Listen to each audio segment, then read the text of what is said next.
আসসালামু আলাইকুম। বিডিভিউজ ইনফোটেনমেন্টে স্বাগত জানাচ্ছি, আমি শরফি দিবা।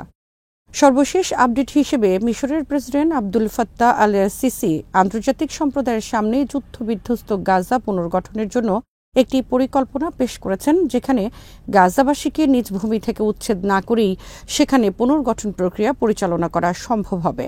মিশরের এই প্রস্তাবটি মূলত মার্কিন প্রেসিডেন্ট ট্রাম্পের পূর্ব ঘোষিত প্রস্তাবের বিকল্প, যেখানে প্রেসিডেন্ট ট্রাম্প গাজাবাসীকে মিশর বা জর্ডানের কোথাও স্থানান্তর করে গাজা দখলের কথা বলেছিলেন।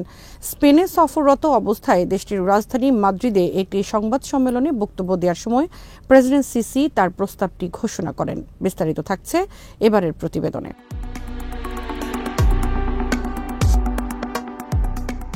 মিশর ও জর্ডান বিশ্বাস করে যে তারা তাদের নতুন পরিকল্পনা ও ইতিবাচক আলোচনার মাধ্যমে গাজা থেকে ফিলিস্তিনিদের জোরপূর্বক বাস্তুচ্যুতির পরিকল্পনা থেকে প্রেসিডেন্ট ট্রাম্পকে সরিয়ে আনতে পেরেছে এবং যুক্তরাষ্ট্র নিজেও এখন মিশরের পরিকল্পনার পক্ষে চলে এসেছে।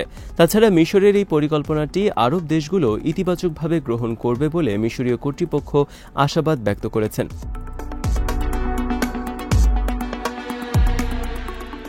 মঙ্গলবার নাম প্রকাশ না করার শর্তে একজন মিশরীয় কর্মকর্তা জানান, জর্ডানের বাদশাহ দ্বিতীয় আবদুল্লাহ সাম্প্রতিক ওয়াশিংটন সফরে ট্রাম্পকে তার পরিকল্পনা থেকে সরে আসতে রাজি করানোর ক্ষেত্রে গুরুত্বপূর্ণ ভূমিকা পালন করে। কায়রো এবং অন্যান্য আরব রাষ্ট্রগুলো এই সাক্ষাৎকারের ফলাফলকে তাদের পক্ষে সফলতা হিসেবে দেখছে।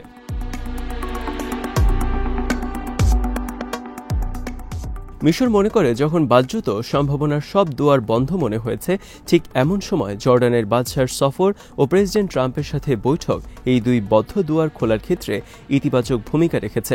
জানা গেছে, বাদশাহ আবদুল্লাহ প্রকাশ্যে ট্রাম্পের গাজা নিয়ন্ত্রণে নেয়ার প্রস্তাবের বিরোধিতা করেননি, তবে ব্যক্তিগতভাবে তিনি ট্রাম্পকে সতর্ক করে দিয়েছিলেন এই বলে যে এরকম কোনো পরিকল্পনা এই অঞ্চলে ইসলামী চরমপন্থাকে উস্কে দেবে এবং চূড়ান্ত পরিণতিতে তা গোটা অঞ্চলের মার্কিন সমর্থিত সরকারগুলোর পতনের কারণ হতে পারে।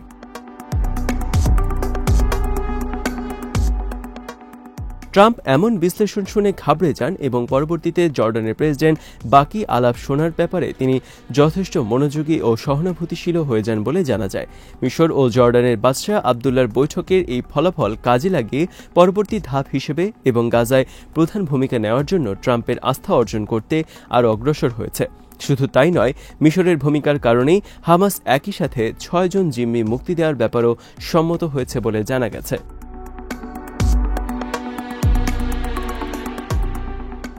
এই কর্মকর্তা জানান, হামাস বন্দীদের মুক্তি দিতে রাজি হয়েছে এই শর্তে যে ইসরায়েল গাজায় ভারী নির্মাণ সরঞ্জাম প্রবেশ করতে অনুমতি দেবে, যা পুনর্গঠনের কাজ শুরু করতে সহায়ক হবে। অতিরিক্তভাবে ইসরায়েল গাজায় মোবাইল হোম প্রবেশের অনুমতি দিয়েছে, যা আগে তারা প্রবেশ করতে দেয়নি। সে অবস্থায় হামাস অভিযোগ করেছিল যে ইসরায়েলের সাহায্য আটকে রেখে যুদ্ধবিরতি চুক্তি লঙ্ঘন করছে এবং হুমকি দিয়েছিল যে তারা কোনো বন্দী মুক্তি দেবে না।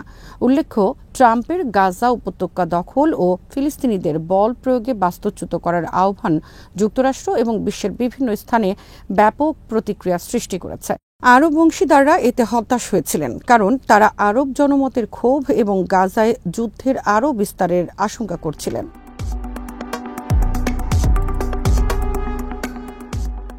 কূটনৈতিক ও বিশ্লেষকরা এখনও নিশ্চিত নন যে ট্রাম্প সত্যি যুদ্ধবিধ্বস্ত গাজা দখল করতে চান নাকি আরব দেশগুলোর কাছ থেকে সুবিধা আদায়ের জন্যই এই হুমকি দিয়েছিলেন।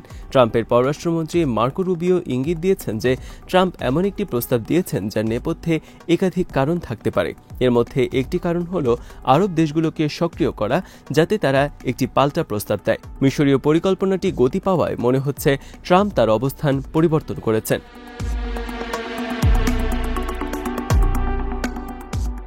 অন্যদিকে সংযুক্ত আরব আমিরাতের প্রেসিডেন্ট মোহাম্মদ বিন জায়েদ আল নাহিয়ান আবুধাবি সফররত মার্কিন পররাষ্ট্রমন্ত্রী মার্কো রুবিওকে জানিয়েছেন যে আবুধাবি ফিলিস্তিনিদের গাজা থেকে উচ্ছেদ করার প্রক্রিয়ার বিরুদ্ধে অবস্থান নিয়েছে। আরব আমিরাতের রাষ্ট্রীয় সংবাদ সংস্থা ওয়াম আরও জানায়, মোহাম্মদ বিন জায়েদ আল নাহিয়ান ফিলিস্তিনি জনগণকে তাদের ভূমি থেকে উচ্ছেদের যে কোনো প্রচেষ্টার বিরোধিতা করার বিষয়ে সংযুক্ত আরব আমিরাতের দৃঢ় অবস্থানে পুনর্ব্যক্ত করেছেন। রুবিও সংযুক্ত আরব আমিরাত সফর শেষে আবুধাবি ত্যাগ করেন। এটি ছিল তার প্রথম মধ্যপ্রাচ্য সফরের শেষ পর্যায়ে, যেখানে তিনি মার্কিন প্রেসিডেন্ট ডোনাল্ড ট্রাম্পের গাজাকে মার্কিন নিয়ন্ত্রণে নেওয়া এবং এর বাসিন্দাদের স্থানান্তরিত করার প্রস্তাব নিয়ে আঞ্চলিক অংশীদারদের সাথে আলোচনা করেন।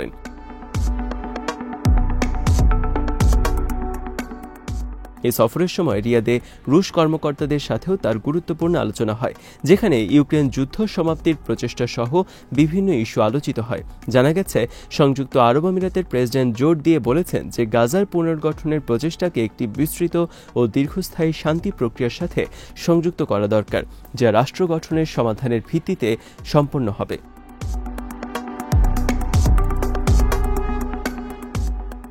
এদিকে সম্প্রতি ইসরায়েল সফরের সময় রিপাবলিকান সিনেটর লিন্ডসে গ্রাহাম বলেন, যেন তেন পন্থায় গাজা দখল করতে যুক্তরাষ্ট্র আগ্রহী নয়। আর ডেমোক্র্যাট সিনেটর রিচার্ড ব্লুমেনথাল জানান, জর্ডানের বাদশাহ আবদুল্লাহ তাকে বলেছেন যে আরব দেশগুলোর একটি পরিকল্পনা রয়েছে। এই পরিকল্পনার মধ্যে আছে ইসরায়েলের সাথে সম্পর্ক স্বাভাবিক করা, ফিলিস্তিনিদের আত্মনিয়ন্ত্রণ নিশ্চিত করা এবং ইসরায়েলের সাথে আঞ্চলিক প্রতিরক্ষা চুক্তি সম্প্রসারণ করা। যদিও ইসরায়েল এরই মধ্যে ট্রাম্পের প্রস্তাবকে কাজে লাগিয়ে ফিলিস্তিনিদের স্বেচ্ছায় অভিবাসন সহজ করার জন্য একটি পৃথক দপ্তর প্রতিষ্ঠা করেছে। তবে ইসরায়েল ঘোষণা করেছে যে তারা এই সপ্তাহেই গাজার যুদ্ধবিরতির দ্বিতীয় ধাপে আলোচনা শুরু করবে, যেখানে যুদ্ধ পরবর্তী শাসন ব্যবস্থা নিয়ে আলোচনা অন্তর্ভুক্ত থাকবে।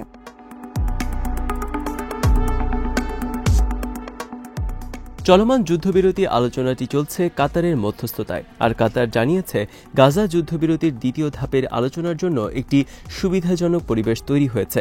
দোহায় এক সংবাদ সম্মেলনে কাতারের পররাষ্ট্র মন্ত্রণালয়ের মুখপাত্র মাজেদ আল আনসারি এমনটাই বলেছেন। তবে তিনি উল্লেখ করেছেন যে আলোচনা এখনো শুরু হয়নি, তবে শিগগিরই শুরু হওয়ার আশা প্রকাশ করেছেন।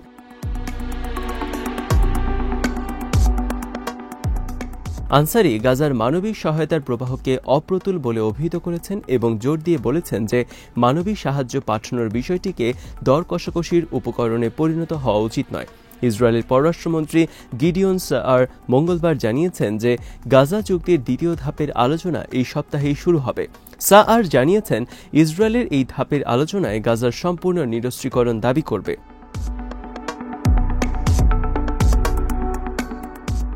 আরব দেশগুলো এবং ফিলিস্তিনি কর্তৃপক্ষ গাজাকে নিয়ে একাধিক পরিকল্পনা উত্থাপন করেছে, যেখানে গাজা শাসনের জন্য এমন একটি প্রশাসনের কথা বলা হয়েছে যা হামাসের সঙ্গে সম্পর্কযুক্ত নয় এবং যার নেতৃত্ব অভ্যন্তরীণ ও প্রবাসী ফিলিস্তিনিদের হাতেই থাকবে। ফিলিস্তিনি কর্তৃপক্ষ এর আগে ট্রাম্পের মধ্যপ্রাচ্য দূত স্টিভ উইটকফকে জানিয়েছিল যে তারা গাজায় সরকার প্রতিষ্ঠার জন্য হামাসের সঙ্গে সংঘাতে যেতেও প্রস্তুত।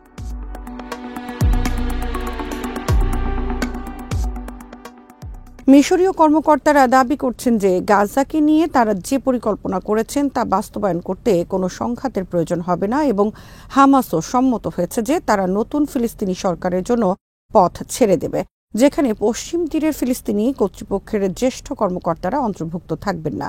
বার্তা সংস্থা অ্যাসোসিয়েটেড প্রেস এপি মঙ্গলবার জানিয়েছে যে মিশরীয় পরিকল্পনায় হামাস বা ফিলিস্তিনি কর্তৃপক্ষ কারোই কোনো স্থান নেই, বরং এতে 2007 সালের আগে গাজায় থাকা ফিলিস্তিনি কর্তৃপক্ষের পুলিশ সদস্যদের নিয়ে একটি বাহিনী গঠনের কথা বলা হয়েছে। উল্লেখ্য, গাজায় তখন এই বাহিনীরই তৎপরতা ছিল। পরবর্তীতে হামাস নির্বাচনে জয়ী হওয়ায় গাজার নিয়ন্ত্রণ নিয়ে নেয়।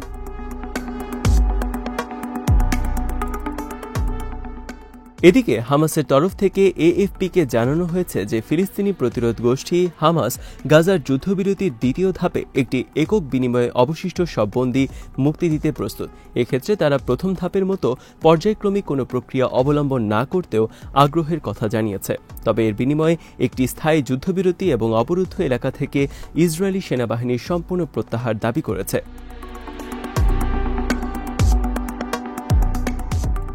বুধবার এক বিবৃতিতে হামাসের মুখপাত্র হাজিম কাসেম গাজার যুদ্ধবিরতির দ্বিতীয় ধাপের জন্য গোষ্ঠীটির দৃষ্টিভঙ্গি তুলে ধরেন, যেখানে এই বিনিময় চুক্তির প্রস্তাবও অন্তর্ভুক্ত রয়েছে। এছাড়াও হামাস ইসরায়েলের নিরস্ত্রীকরণ এবং গাজা থেকে হামাসের অপসারণের দাবিকে প্রত্যাখ্যান করেছে। কাসেম এ প্রসঙ্গে বলেন, গাজা থেকে হামাসকে সরিয়ে দেওয়ার দখলদারদের শর্ত একটি হাস্যকর মনস্তাত্ত্বিক যুদ্ধ এবং গাজা থেকে প্রতিরোধ প্রক্রিয়া বন্ধ করা বা হামাসকে নিষ্ক্রিয় করাও সম্ভব নয়।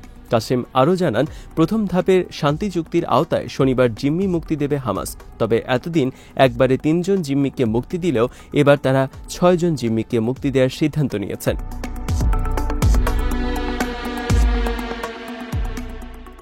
বিশ্লেষকরা দাবি করছেন, হামাস যে যুদ্ধবিরতি চুক্তির দ্বিতীয় ধাপের ব্যাপারেও যথেষ্ট আন্তরিক তা প্রমাণ করার অংশ হিসেবেই হামাস বেশি সংখ্যক জিম্মিকে মুক্তি দেওয়ার সিদ্ধান্ত নিয়েছে।